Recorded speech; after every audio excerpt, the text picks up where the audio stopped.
Pensamiento Libre.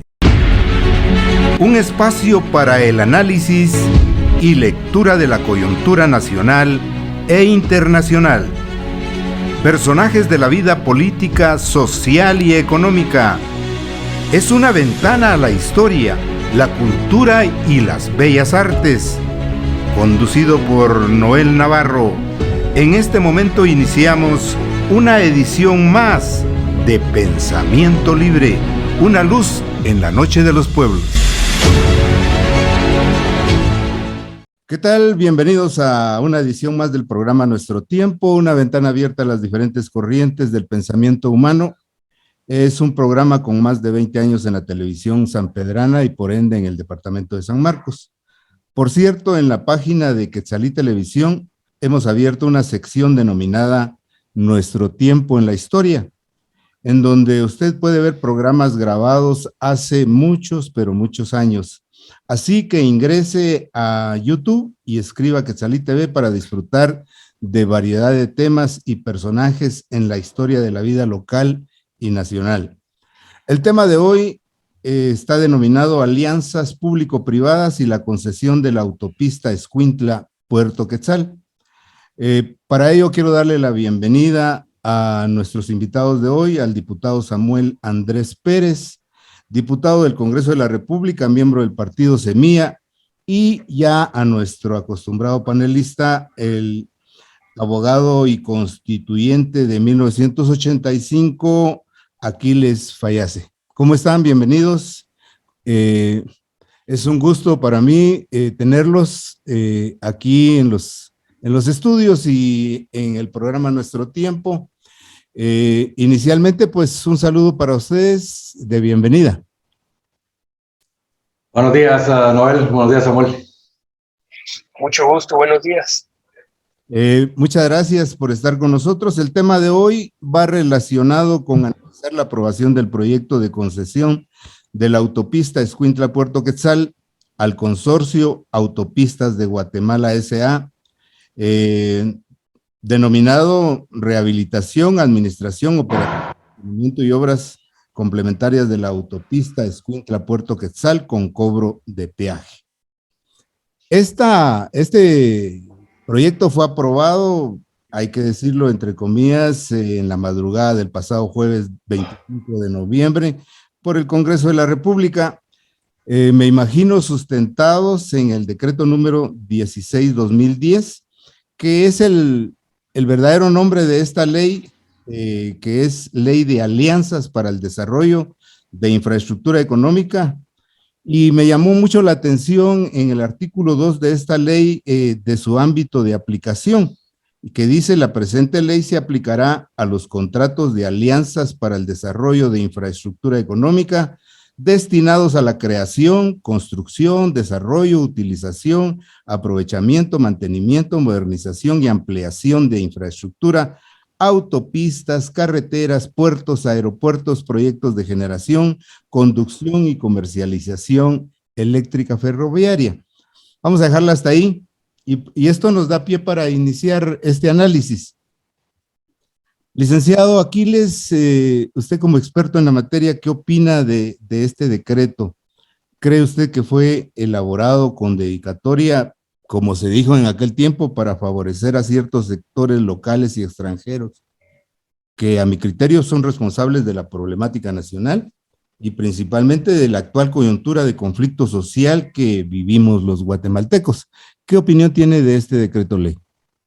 Para empezar, hasta el nombre da risa. Alianza público-privada. ¿Cuál alianza? Lo que hay es una entrega, un despojo, una expropiación inversa, donde ahora los privados le están expropiando al Estado los bienes públicos en detrimento del bien común. Cuando se dice público-privada, ¿dónde está la parte pública? No hay nada de público. Simplemente el Estado invirtió en infraestructura y se la está entregando en concesión a un grupo bastante conocido de empresarios que son famosos por su característica rentista. Rentista quiere decir que viven de lo que su capital les produce dentro de lo que es una inversión pasiva.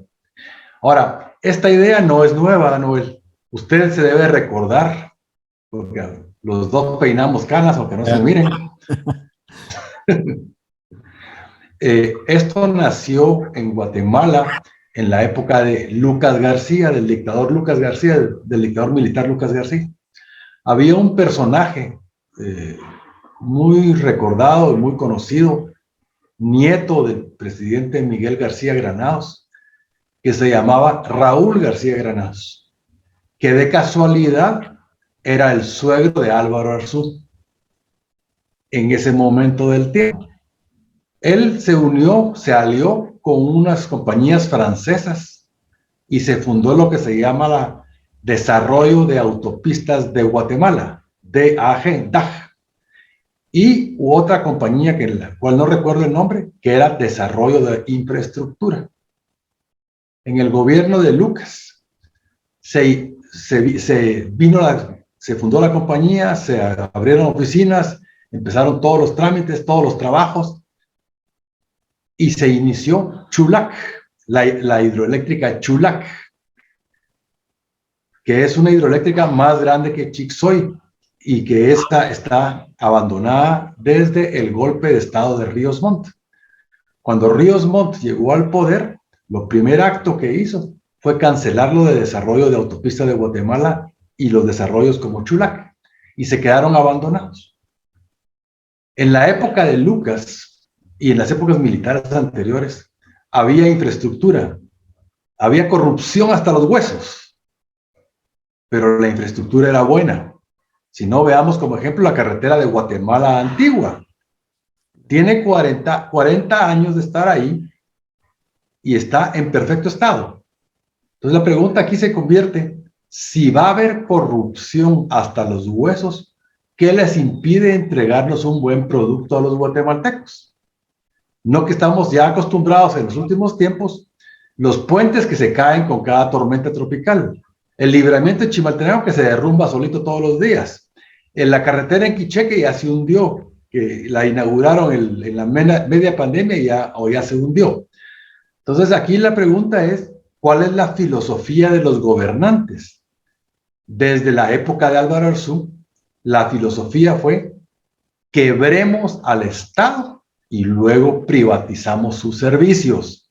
Y vimos el caso, la Ley General de Electricidad, cuando el gobierno de Guatemala y el Estado de Guatemala tienen suficiente capacidad para haber generado, financiado todo a través de créditos del Banco Mundial y del Fondo Mundial, del FMI y del BID, para haber desarrollado para el Estado de Guatemala las hidroeléctricas como terminar la de Chulac, todas las del río Cabón, todas esas son bienes públicos.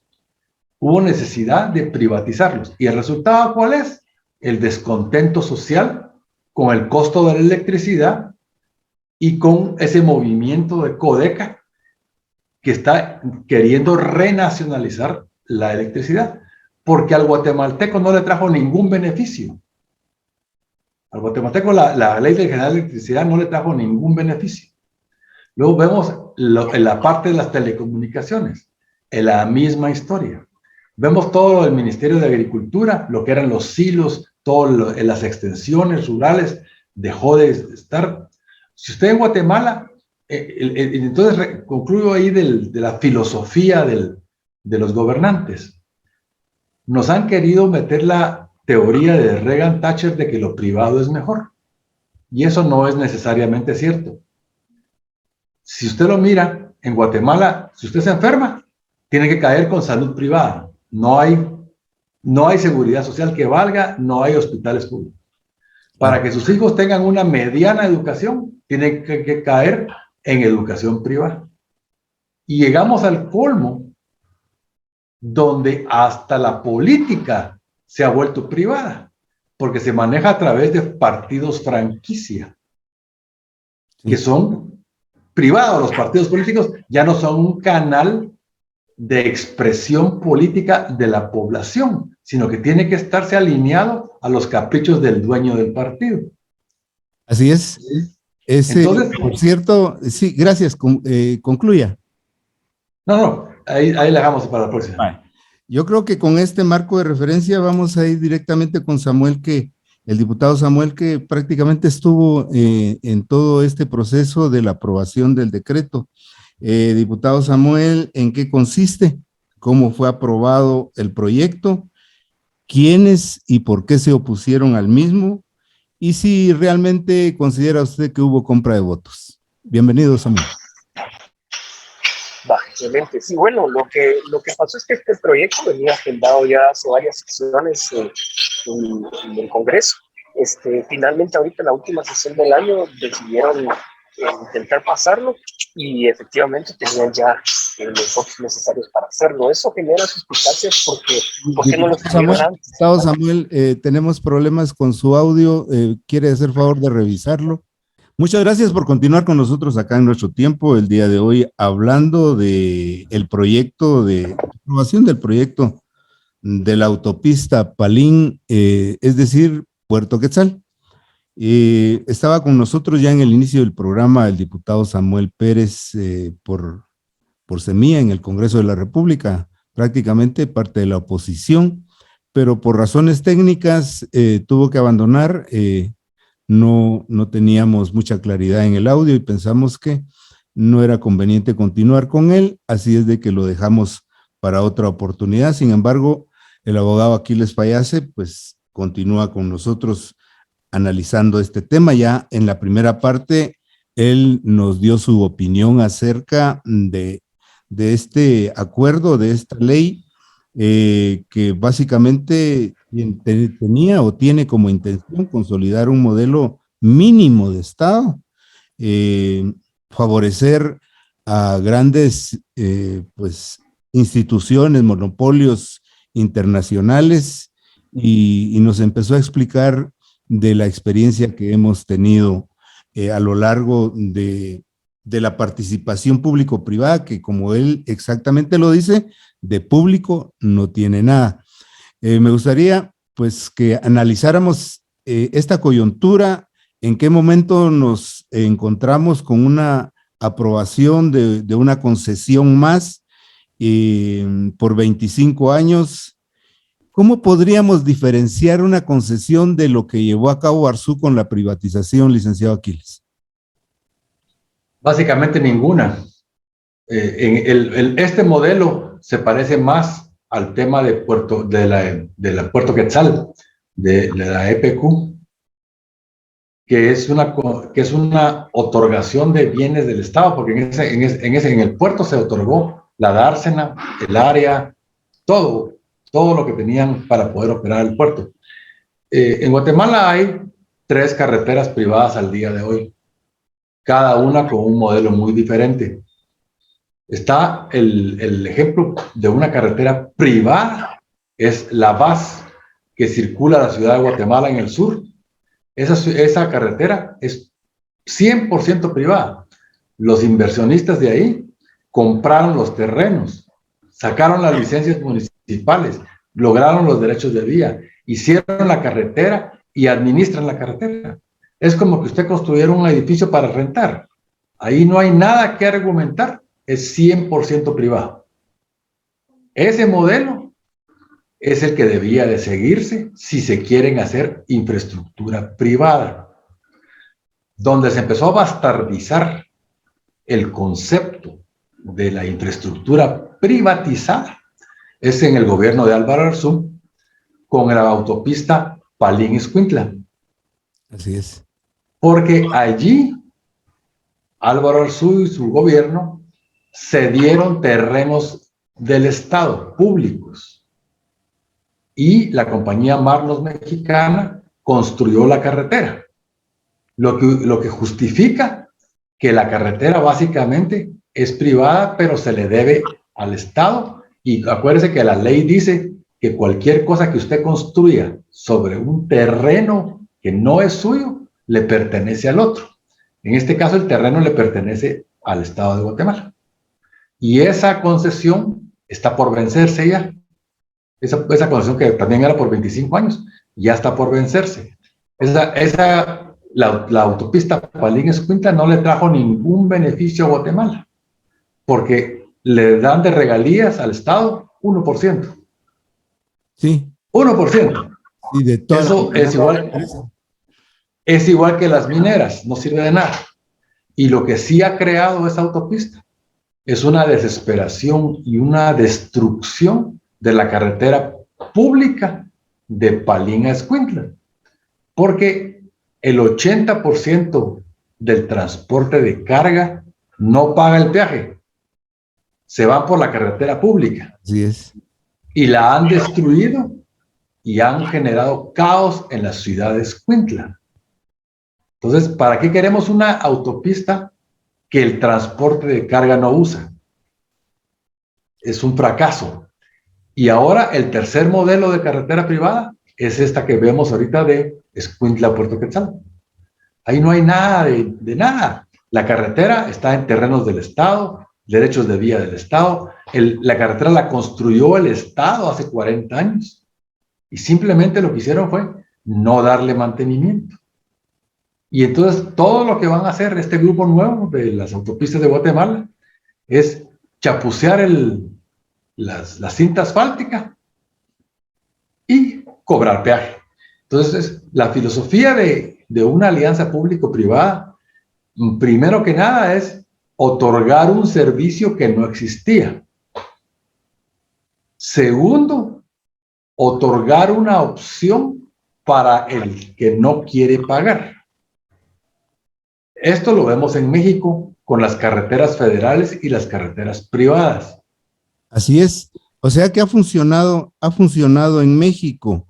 Lo mismo dicen acá de que, bueno, si alguien no quiere pagar la autopista Escuintla-Puerto Quetzal, pues está la otra, que le llevaría más tiempo, pero que puede, o sea que le dejan alternativa a la población. Ellos tratan de decir, bueno, no estamos agarrando exclusividad, no estamos dejando fuera a nadie. El que no quiera pagar por los 30 quetzales, pues puede irse por el otro lado. Definitivamente, si se va por el otro lado, el costo de gasolina aumenta. Pero mi pregunta concreta es, ¿ha funcionado en otros países y es posible desarrollar una ley de esta naturaleza para beneficio de la mayoría de la población de cualquier nación? Mire, depende de la cultura nacional, así ha funcionado o no. Póngale, en muchas partes de Europa hay carreteras privadas, pero son privadas, no son concesionadas públicas para el privado. Son carreteras construidas desde cero. Entonces, yo vuelvo a citar en Guatemala el modelo de la VAS. Quien quiere pagar la VAS, lo paga. Y es básicamente estar remunerando un esfuerzo privado. Pero tener que cambiar una carretera de uso público y ahora el único servicio nuevo que se va a dar, ¿cuál es? El peaje. ¿Y qué va a pasar? En Palín, en el peaje de Palín, las colas son de 1 hora. Sí. ¿Qué beneficio le puede traer? Y fíjese pues, se supone que esa autopista es para la carga, pero si usted es dueño de una compañía de transportes, ¿qué va a suceder? En el viaje de ida paga 15 quetzales y en el viaje de regreso paga 15 quetzales. Son 30 quetzales entre el tramo entre Escuintla y Palín, que son 42 kilómetros. Y es por eje. Sí, por eso, por eje. Por eso. Entonces, en un tramo de 42 kilómetros y de vuelta son 85 kilómetros los que usted va a recorrer en esa carretera. Le va a costar por cada camión, le va a costar 60 quetzales por camión. ¿Cuánto significa eso en el aumento de costos del transportista? Significa 2 galones de diésel. Entonces, si el camión hace 30 kilómetros por galón, quiere decir que usa 3 galones de diésel para ir y venir de Puerto Quetzal. Pero ahora, con el peaje, es como que usara 5 galones de diésel para ir y venir de Puerto Quetzal. Entonces, el costo del transporte se va a aumentar. ¿Y quién va a pagar ese aumento del costo de transporte? Usted y yo, cuando vayamos a comprar al mercado, al supermercado, a las tiendas, el producto importado. Así que al pelo. Entonces, no solo tenemos la crisis de inflación que se está dando mundialmente, sino que además tenemos esta rapiña. Usted ha oído bien el término de la élite depredadora, sí. Pero la élite depredadora no se refiere solo a los del CACIF. Empieza con los diputados que recibieron coima por ese voto. Tuvieron que haber recibido para que se aprobara en tan corto tiempo y a la hora que lo hicieron. De noche y en despoblado. con alevosía ventaja. ¿Ok? Entonces, la situación es muy difícil, porque esto abre las puertas, por ejemplo, a que ahora nos resulten con que van a privatizar el libramiento de Chimaltenango, el libramiento de Santa Lucía, lo van a privatizar. Estamos en un nuevo proceso de privatización. Así es. Ahora, ¿qué va a ocurrir? Porque esto va a aumentar el conflicto social. Ese es el problema. Todas las acciones que se han venido tomando ya por los últimos 7 años traen como consecuencia una insatisfacción social. Y esa insatisfacción social es una olla de presión. Está dándole y dándole y dándole y dándole. Y lo que está haciéndose es apretando el tornillo digamos, de no permitir la expresión social. Entonces, a lo que vamos es a un cambio político fundamental. ¿Qué pasó el día de ayer en Honduras? Sí. El modelo izquierda. El modelo de lo que se está sucediendo en Guatemala, de Jimmy Morales Yamatei, es el mismo modelo que Honduras iba adelante 8 años con Juan Orlando Hernández y su reelección. Donde de narcotraficante y todo eso. Así, y acuérdense que Juan Orlando Hernández era peón de la élite económica de Honduras. Todavía no era del narco.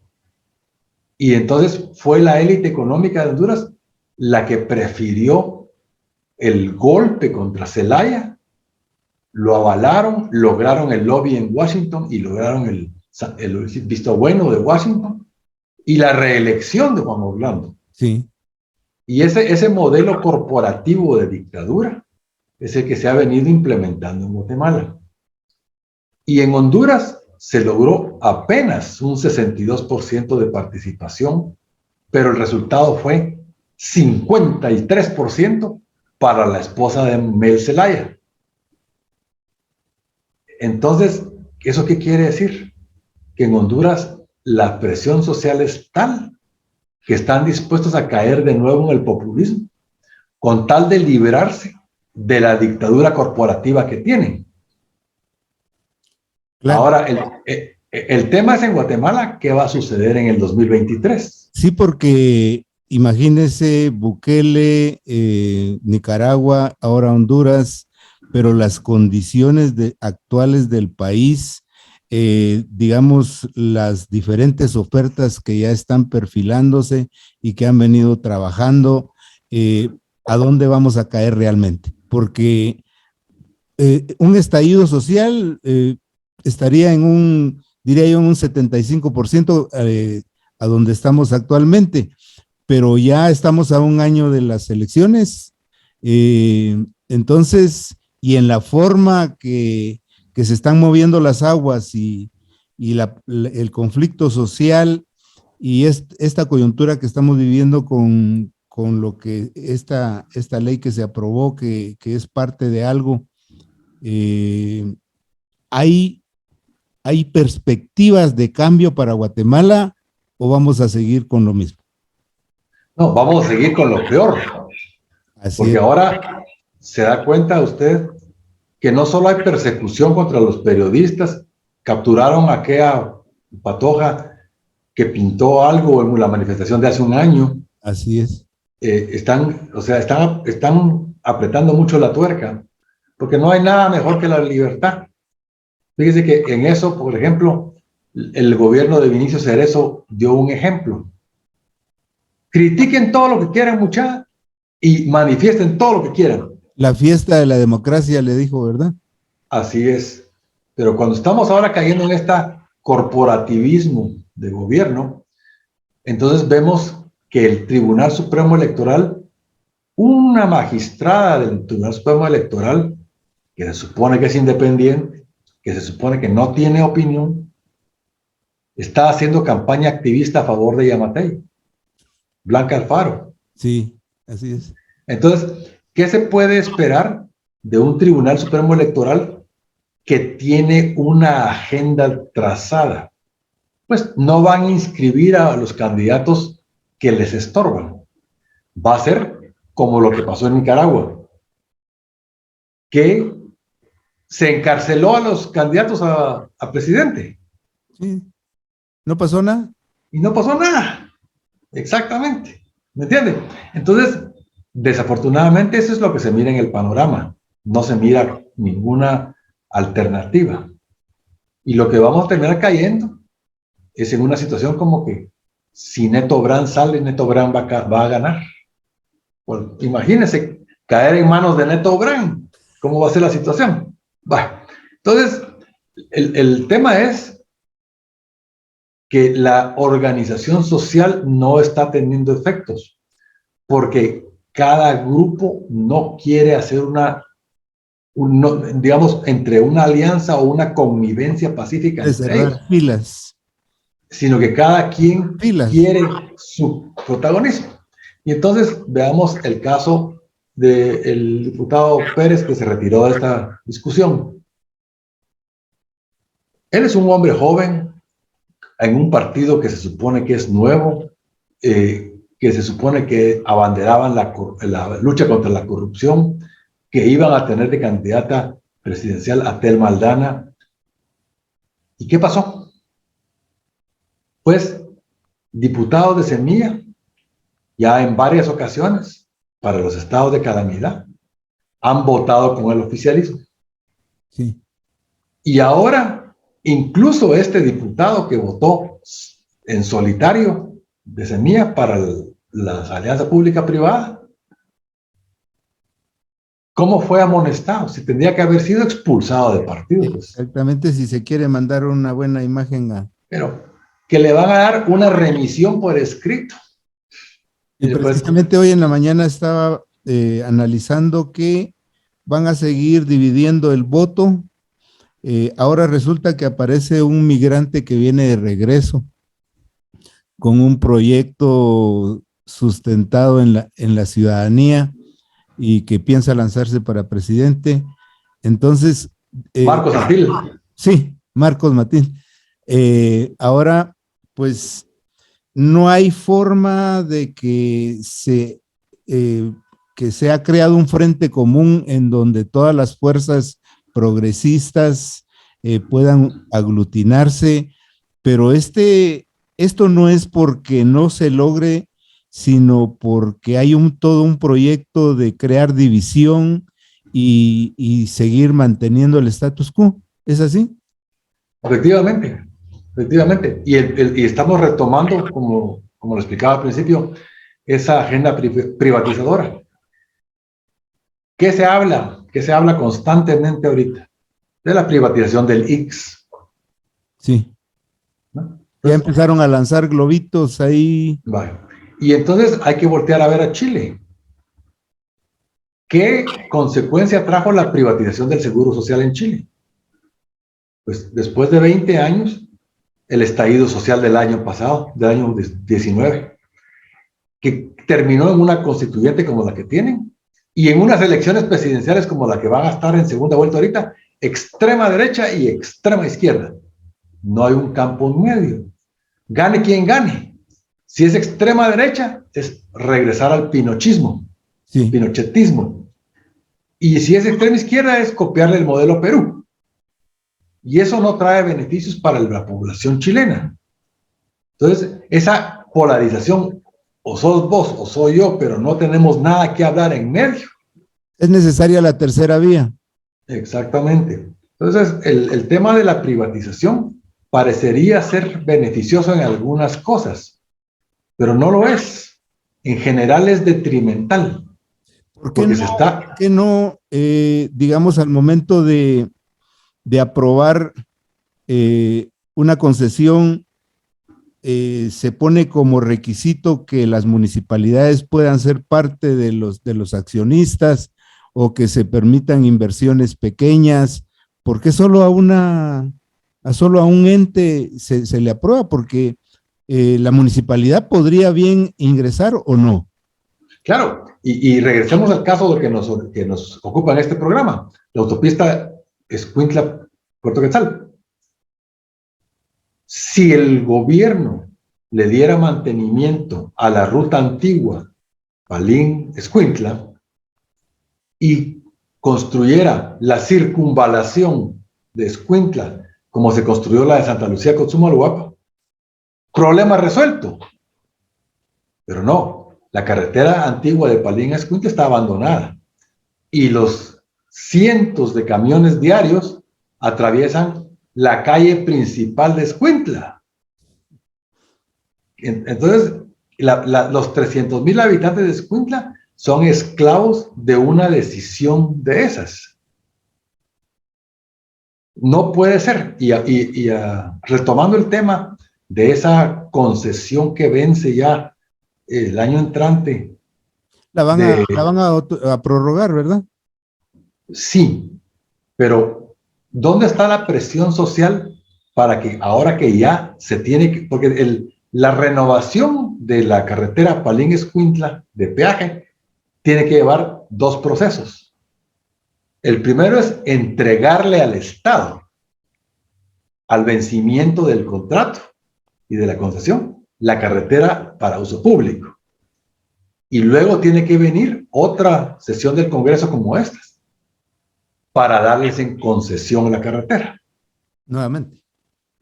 Y ahora, si a Escuintla, Puerto Quetzal, va a recibir el Estado 41% de los ingresos, eso es lo mínimo que se debe recibir de la de Palín a Escuintla. 41% de ingresos. Está recibiendo un 1%. Un 1% está recibiendo ahorita. ¿Entienden? Entonces, ¿qué va a pasar el año entrante cuando venza la carretera Palín-Escuintla? Si se renueva bajo las mismas condiciones en que está, de nuevo es un asalto en despoblado, porque ese ya va a ser un bien público. Sí. Porque ya se vencieron los 25 años. Sí. Y ellos tienen que cumplir la fase contractual de devolverle la carretera al Estado. Y el Estado tiene que cumplir la fase legislativa de volvérselas a otorgar. Pero y ahí es donde vamos a ver en realidad. Congreso que actualmente ya están visualizando otro botín y se va a prorrogar por otros 25 y es posible que con las mismas condiciones de porcentajes de monto de interés que se le da al Estado. Eso va a pasar. ¿Y va a ganar en plena campaña electoral? Exactamente. Entonces, lo que tenemos que analizar es cómo la ola en el mundo ya cambió de la ola Reagan-Thatcher de los 80, ahora está cambiando a la filosofía keynesiana de los años 20. ¿Por qué? Porque la pandemia lo que desnudó es el fracaso del modelo neoliberal privatizado. Si analizamos lo que sucedió en Europa, lo que sucedió en todos los países desarrollados, que dependían de los migrantes y de los empleos baratos, sin seguridad social y sin prestaciones. Toda esa gente, al verse desprotegidos en la pandemia, sin trabajo, regresaron a sus casas. ¿Me entiendes? La crisis de los contenedores. Y la crisis energética y todo esto. Entonces, ¿qué está haciendo China? ¿Qué está haciendo Europa? ¿Y qué está haciendo Estados Unidos? Empecemos con Estados Unidos, que es el mayor. se autorizaron 3.5, o sea, 3.500 millones de millones. Es una cifra que tiene 12 ceros. Sí. En inglés son 3,5 trillones de dólares para infraestructura pública. O sea, el Estado va a invertir en carreteras, puertos, aeropuertos y telecomunicaciones para generar empleo y renovar la capacidad competitiva del Estado de Estados Unidos. Inversiones públicas en carreteras públicas, en puertos públicos. Europa, que es el segundo bloque comercial más grande, autorizó el plan Europa Nueva Generación de 7 años de prolongación. Se van a invertir 2 trillones de euros, o sea, 2,5 trillones de dólares. Casi lo mismo que Estados Unidos. Es lo mismo en infraestructura pública. Y China está ya trabajando desde el principio de la pandemia en un plan de 1.7 trillones de dólares en infraestructura pública, incluyendo la infraestructura pública que va de China a Europa, que se conoce como la nueva ruta de la seda, que lleva trenes, autopistas y oleoductos y gasoductos. Entonces, si el mundo está cambiando a la filosofía keynesiana de hacer inversiones públicas masivas en infraestructura con 2 objetivos: generar empleo y mejorar la competitividad, ¿por qué en Guatemala vamos en el camino opuesto de la privatización? ¿Me entiende? Si en Guatemala lo que debería estar haciendo es inversión pública masiva en obra de infraestructura pública. Pero ahí tenemos entonces, es donde entra el tema de la corrupción, que es lo que yo hablaba al principio. Si va a haber corrupción, aceptémoslo como un hecho real, como un hecho inevitable. Pero que nos entregue entonces buena obra. Resultados. Y ahí está, regresamos a la época de Lucas. Nos entregó varias obras. Pero también era menos la repartición. Por eso, no importa. Pero vea usted la red de hospitales nacionales. Fue en la época de Lucas. Vea usted Chixoy, fue en la época de Lucas. Vea usted la carretera Guatemala Antigua, fue en la época de Lucas. El inicio de la carretera Puerto Quetzal, Escuintla Puerto Quetzal, fue en la época de Lucas. Y ahí están. Pero entonces eso significaría también pues seguirle dando el poder al ejército. No me entienda mal, no me entienda mal. A lo que voy es que si la corrupción es inevitable, lo que sí es evitable es la mala calidad. Pero ¿cómo podemos regresar ahí si no es a través de un golpe de Estado? No. Ahí sí creo que se nos hizo cortocircuito la comunicación. Yo en ningún momento estoy abogando por un regreso a la dictadura militar. En ningún momento. ¿Y cuál sería la vía entonces? La vía es retornar a las características de construcción de toda la época previa. En el año 97-98, con Arzú de nuevo, el que desarmó el Estado de Guatemala, cuando se construía obra pública, había 3 niveles. El nivel de ejecución, el nivel de supervisión y el nivel de administración, que debían ser distintos de diferentes empresas, y donde entonces no se podía entregar un pedazo de carretera si no reunían las características internacionales. Y habían 3 o 4 firmas de ingenieros muy prestigiosos, que ellos no se jugaban el pellejo con estar recibiendo obra fantasma. Esos niveles se cambió en las reformas legales que hubieron en el gobierno de Álvaro Arzú, y entonces ahora básicamente el constructor se supervisa a sí mismo. Y es donde vemos el problema, como el libramiento de Chimaltenango, la carretera de Quiché que se hunde, los puentes que se caen. porque no hay una capacidad de supervisión. Yo lo que voy es que no podemos estar de acuerdo en regresar a un sistema ni militar ni centralizado. Hay corrupción en Estados Unidos. Licenciado, aclaremos un poquito más este punto. Todo depende de un modelo económico, ¿es así o no es así? Es correcto. Vale. Entonces, ahorita estamos dependiendo de un modelo económico de extracción y en donde permite corrupción y tráfico de influencias, etcétera, etcétera. Así es. ¿A qué modelo, el que usted nos está explicando, lo podría denominar más claramente? Sí, es un sistema de transparencia. Es un sistema simplemente donde la obra entregada sea obra de calidad. Yo lo que voy es que... Pasa por tres revisiones, llamémosle así, las que usted... Exactamente. Póngale, en China hay corrupción a pesar de ser un partido centralizado y al corrupto que es enemigo del líder lo ejecutan. Sí. En Estados Unidos se conoce en el Congreso de Estados Unidos un término que se llama el pork barrel, que es decir, el barril de cochinadas, donde los diputados todos salen untados, llevan obras a sus estados y a sus municipios, pero la obra es de buena calidad. Entonces, yo lo que estoy proponiendo es, vamos a morirnos y sus nietos se van a morir luchando contra la corrupción.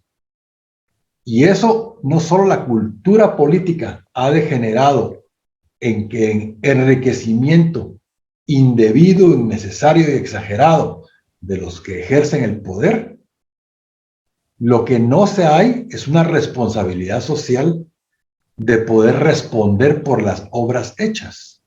Entonces, el concepto de inimputabilidad quiere decir, yo hago lo que se me da la gana y nadie puede venir a perseguirme. Y lo estamos viendo con el caso del Libramento de Chimaltenango. Se encontraron 122 millones de quetzales guardados en efectivo en una casa en la Antigua. Y no hay quien rinda cuentas. Y el libramiento se sigue cayendo todos los días. ¿Y quién es el damnificado? Pues el usuario que se ve lastimado y incluso ya el otro día cayó sobre un camión tierra. Entonces, a lo que tenemos que hacer es que el sistema de supervisión de obra pública sea independiente del contratista. Es aquí donde el Estado, si el Estado va a dar una concesión para construcción, el Estado tiene que tener una verdadera capacidad de supervisión para que la obra que se reciba sea obra de calidad. Ese es el planteamiento. El tema y quiero realmente hacer énfasis, mire, yo soy enemigo de las situaciones como las de Ríos Montt, las de Lucas. Y a lo que yo voy es que si esa gente de ese nivel podía hacer obra buena, ¿por qué no se puede hacer obra buena hoy con 10 veces más tecnología y más capacidad ejecutora? Sí, podemos ir un poquito más allá. Precisamente aquí en la salida de San Pedro hay un puente que fue construido en la época de Ubico, una época señalada de tiranía, y aún está. El puente de la Gloria que cruza Amatitlán, que cruza el río Michatoya en Amatitlán. Es un puente que está ahí entero. El puente de los esclavos. ¿Sí? ¿Se entiende? Entonces, es que no hubo ausencia de corrupción, es la realidad. No podemos negar que todo aquel que pide un proyecto tiene que pagar en las condiciones actuales, y obviamente eso se va a traducir en materiales de mala calidad para poder reponer lo que ha invertido en la corrupción. Mire, el material no puede cambiar mucho de calidad porque el piedrín es el piedrín, el concreto es el concreto y el asfalto es el asfalto. Ajá. Es cómo se aplican las normas internacionales de construcción, los códigos de construcción. Yo le voy a contar aquí una experiencia personal en una obra que yo tenía en el puerto de Iztapa. Era un muro de contención con muertos. Muertos se llaman unas vigas que van ancladas al suelo donde se va a rellenar. Cuando ya a media construcción, cuando llegó el momento de la primera etapa de supervisión, yo mandé a pedir una almadana de 10 libras y le dije a uno de los encargados que me iba a entregar la obra, démosle 3 trancazos a una de las vigas que se llaman muertos. Se pusieron amarillos. No querían. Bueno, la historia corta, le dieron los 3 trancazos y se cayó la viga. ¿Sabe por qué? Porque el hierro ahí estaba. O sea, el hierro de todas maneras se había comprado y ahí estaba. O sea, el material... No, pero en medio le habían puesto las bolsas de cemento, el papel de las bolsas de cemento, y fundieron alrededor de las bolsas de cemento para robarse 2 sacos de cemento usted. 2 sacos. 2 sacos de cemento para poner en peligro todo un proyecto. Exactamente. Y eso, entonces, ese tipo de detallitos son los que arruinan una buena obra. No hay supervisión. ¿Por qué la VAS es una carretera de calidad mundial y el libramiento de Chimaltenango es una cochinada? Si lo hizo el mismo ingeniero, la misma compañía constructora y el mismo supervisor.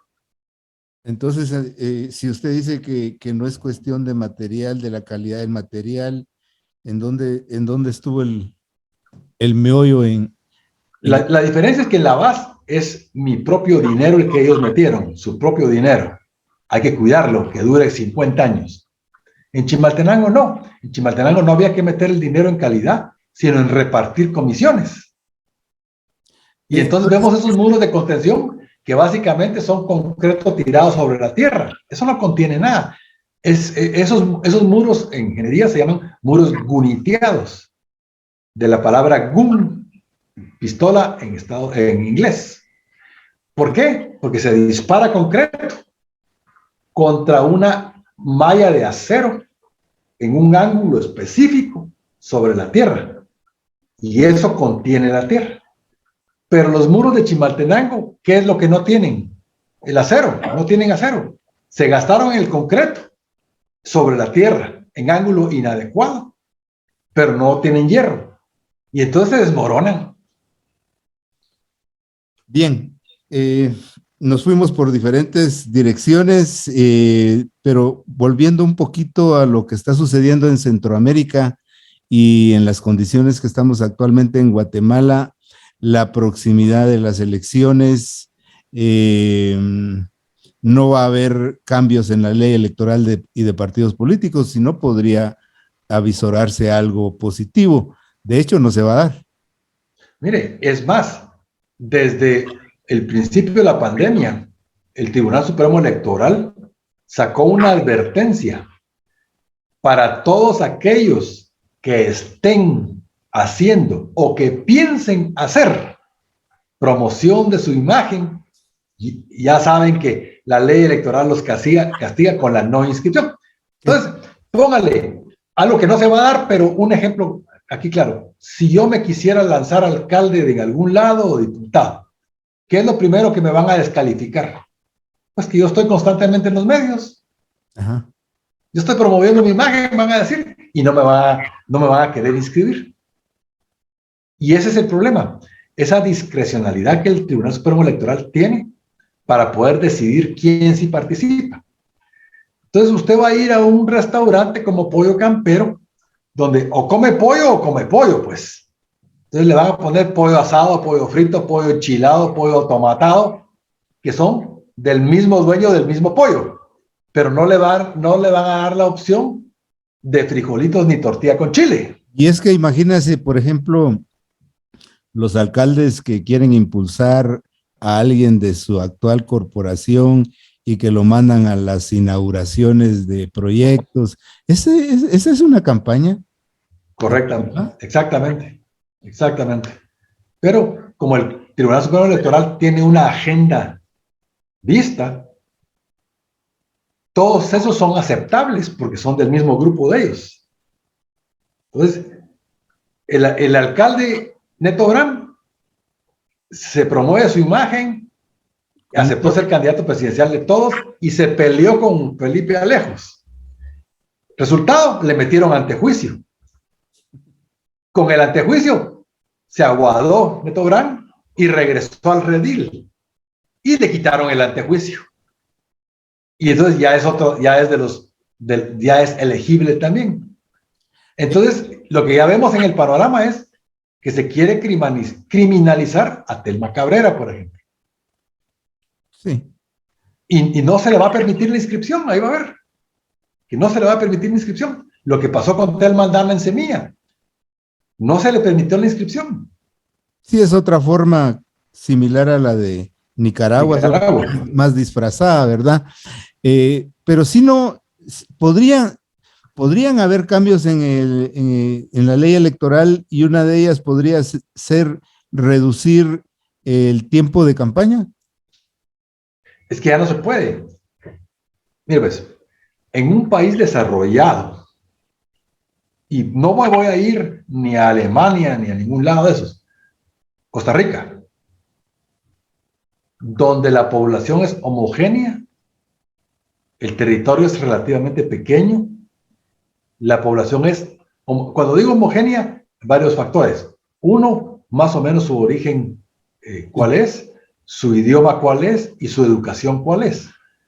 Muy parecidos. O sea, muy bajo analfabetismo, la mayoría de gente en Costa Rica tiene educación básica, el idioma español es totalmente universal. Entonces, los medios de transmisión son estatales. Homogeneidad. ¿Okay? Entonces, usted puede transmitir una idea muy fácil. Si yo, por ejemplo, en su programa le pudiera llegar a las comunidades que no hablan español, ¿cómo me entienden y cómo les vendo la idea? Sí. Imposible. Entonces, cuando el Tribunal Supremo Electoral limita la campaña en cuanto a tiempo de aire, en cuanto a costo de inversión, ¿en qué caemos? Caemos en el circo de los mitines. Y todos sabemos que los mitines la gente no llega porque quiera oír ideas. Los mitines la gente llega porque le van a regalar láminas. ¿Sí? Entonces, si usted sabe que el 50% del voto está en el departamento de Guatemala, ¿por qué se va a ir a hacer mitines a Chicamán? Pues solo se va a ir para aparecer en una foto de un mitin en una aldea. Nada más. Pero la idea, ¿cómo la transmite? No hay forma de transmitir una idea sin medios. Y digamos, a Edmond Mulet, por ejemplo, en la campaña pasada, le metieron una multa que no ha pagado todavía al día de hoy, y por eso está mero calladito Edmond, de $250,000 por usar los medios sociales, los medios de las redes sociales. Entonces, ¿cómo logra usted venderle un político que sea distinto, que tenga una idea y una visión clara? ¿Cómo le vende la idea al pueblo de que esa idea es para beneficio de ellos? A las 23 etnias. No se puede. Usted no le puede vender la idea. Entonces, caemos en los grupos de presión. Los paramilitares, los maestros, los salubristas, los sindicalistas. Y los medios masivos de comunicación. Exactamente. Entonces, ellos es a través de influencia. Y quien domina esas redes de poder es el que logra que su candidato sea electo. Usted puede tener la mejor, mire, y tal vez el mejor caso, el mejor ejemplo en los últimos 20 años, sean las candidaturas del doctor Eduardo Suger, el rector de la Universidad Galileo. Sí. Un reconocido matemático, una persona con ideas claras y con visión clara. Nunca avanzó. Nunca avanzó porque no podía transmitir su nivel intelectual de ideas a un pueblo que estaba muy lejos de él. La diferencia entre el pensamiento de él y el pensamiento del guatemalteco promedio es muy grande. Es tan grande que Guatemala, noticia del día viernes, calificó 196 de 199, o sea, solo a 3 lugares del último lugar en coeficiente intelectual. Y eso, ¿de dónde viene esa falta de capacidad intelectual del guatemalteco promedio? Viene de la desnutrición, que es una causa puramente social. Niños desnutridos es imposible que hagan adultos pensantes. Y ese resto de porcentaje de gente pensante en Guatemala con capacidad de análisis no puede llevar a un presidente. No puede. Al contrario, son los pequeños grupos con capacidad de análisis. Póngale, regresando al tema original, alianzas público-privadas. Ajá. ¿Quién es el cerebro de esas alianzas público-privadas? Julio Héctor Estrada, exministro de Finanzas, hijo de Fanny de Estrada, directora de la Agexpront, de los exportadores, peón del sector privado organizado. Entonces, esos grupos, pequeñitos grupos de alto poder económico y que tienen alguna gente pensante, son los que logran esta influencia porque tienen los medios para poder transmitirlos. Y los transmiten entre grupos de influencia. Y entonces lo que hacen es una repartición del pastel entre muy poca gente. Y todos los demás se quedan afuera. Pero las experiencias de Honduras y de El Salvador, que podrían ser similares en el tema de homogeneidad, en entendimiento, en acceso, etcétera, etcétera, si son similares a Guatemala, ¿cómo lo lograron ellos? No, Salvador es muy diferente de Guatemala. Honduras es más parecido a Guatemala, pero Guatemala es un caso de los digamos, en Latinoamérica, solo hay 2 casos como Guatemala y Bolivia, donde la separación geográfica, multietnicidad, etcétera. La separación geográfica de los pueblos, la separación étnica de los pueblos, la separación lingüística de los pueblos y la preparación educativa de diferente nivel para cada uno de los pueblos. Guatemala solo se puede comparar con Bolivia en ese caso, porque si usted mira, Honduras es bastante más homogéneo que Guatemala.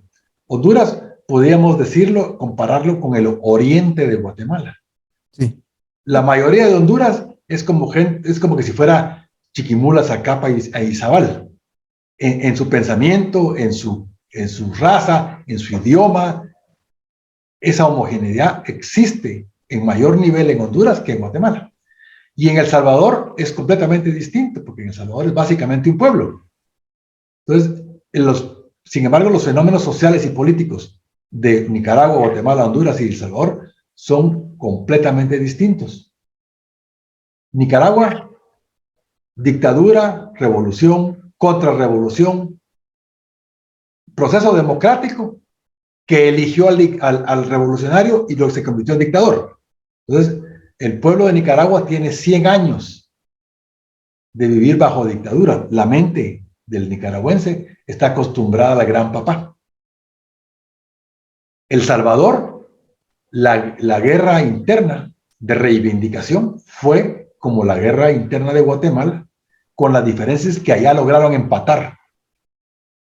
Y al lograr empatar es que vino ese tema de cambio de gobierno entre las dos ideas, Arena FMLN, hasta que se demostró que los dos pensaban básicamente igual en temas de beneficio social.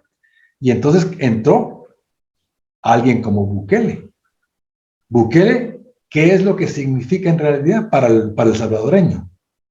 El joven intelectual con visión clara y esperanza, que tenga todos los demás defectos, porque corrupción hay en El Salvador, autoritarismo ya vemos que se está instalando el régimen autoritario, pero si usted mira, las obras de Bukele están encaminadas a beneficio.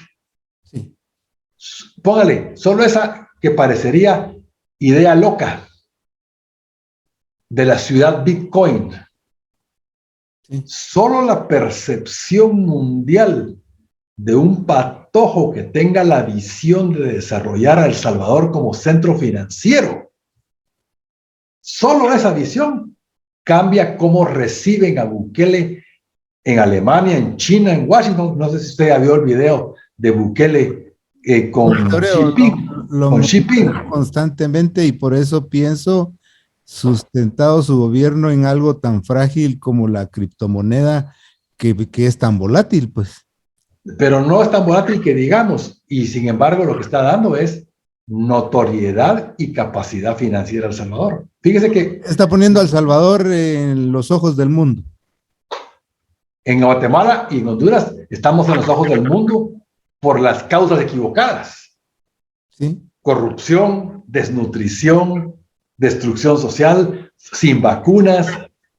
La no Mire lo que- participación, la no participación en la cumbre por la democracia es que estos otros países que no aparecen es por causas políticas, en cambio Guatemala por causas de corrupción, por la Pero droga. mire, pues, ¿hasta dónde nos lleva la corrupción a nivel mundial? ¿Qué es la noticia que está dando la vuelta al mundo desde el viernes en la tarde? Omicron, la nueva variante del coronavirus. Sí. ¿Por qué se generó Omicron, una variante 37 veces mutada? Porque en los países del sur de África, igual que en Guatemala, no hay vacunas y la gente no se quiere vacunar. Y entonces el virus transmite, y lo que se está creando Guatemala ya debe de existir. Lo que pasa es que no tenemos la capacidad científica ni la transparencia Laboratorios. para poder decir que en Guatemala ya tenemos un patógeno propio. El nivel de transmisión que ha habido en Guatemala es increíble. Y eso es como los países del sur de África, exceptuando Sudáfrica, que son países pobres, con población que no se quiere vacunar, sin acceso a vacuna incluso. Y entonces la corrupción del negocio de las vacunas ha terminado en que Guatemala, la gente le agarró desconfianza a la vacuna, no se quiere vacunar y se está generando contagio propio. Siempre realizamos con usted buenos programas, tocamos de todo. Hoy pues hemos analizado esto de las alianzas público-privadas. En conclusión, ¿pueden ser o no pueden ser beneficiosas o son un experimento que solamente beneficia a ciertos sectores, reducidos sectores de Guatemala? Esto va teledirigido a un grupito de... Los beneficiarios de esto van a ser 20,000 gentes en Guatemala. Nada más. Los dueños de las casas en el puerto, los que trabajan a alto nivel en Puerto Quetzal, en Escuintla, y de ahí algunos transportistas y todo el resto de la gente. Un trabajador que vive en Mazagua, que trabaja en Puerto Quetzal, se le acaba de aumentar su costo de vida en 600 quetzales. Porque para salir de Mazagua y llegar a Puerto Quetzal, tiene que pagar 15 quetzales. Y para salir de Puerto Quetzal, para ir a dormir en su casa, tiene que pagar 15 más. Son 30 quetzales al día, por 22 días de trabajo al mes. Son 660 quetzales que al trabajador que gana salario mínimo, hoy ¿de dónde se los va a sacar? Y seguimos en el círculo vicioso que en Guatemala todo sube menos los salarios. Exactamente, al contrario, quieren bajarlos. Bien, licenciado, muchas gracias. Muchas gracias por estar con nosotros. Se nos acercan buenos programas ya a partir del próximo año. Va a estar interesante, pues, entrevistar a los diferentes candidatos. Nuestro objetivo es que la gente los conozca, no contribuir a multiplicar pues los medios tradicionales que dan por sentado lo que sus candidatos o sus elegidos quieren llevar a la presidencia. Un saludo de despedida. Y también me han solicitado pues muchos seguidores del programa a qué dirección de correo pueden comunicarse con usted para pues felicitarlo o hablar del tema que tratamos en cada programa. En Facebook me encuentran bajo mi nombre. Aquiles Vallase, nada más. Así Bien. ¿En Twitter o solo eso? Twitter también, Aquiles Vallase. Aquiles Vallase. Ok, muchas gracias. A ustedes, muchas gracias, Abel. Feliz día. Hasta luego. Bien, vamos a cerrar un programa más de nuestro tiempo, agradeciendo pues la sintonía a todos ustedes que siempre están pendientes de nosotros. Nuestras direcciones a donde pueden comunicarse, aparecemos en Facebook, en Twitter y obviamente en nuestra página de YouTube por defecto. Y nuestro teléfono para comunicarse con nosotros es 4119-4514. Hasta pronto. Finalizamos una edición más de Pensamiento Libre. Le dejamos la invitación para otro similar y lo invitamos a seguir Quetzalí Televisión con Pensamiento Libre a través de nuestras redes sociales de Facebook, YouTube y Twitter. Pensamiento Libre, una luz en la noche de los pueblos, una manera diferente de hacer televisión. Hasta la próxima.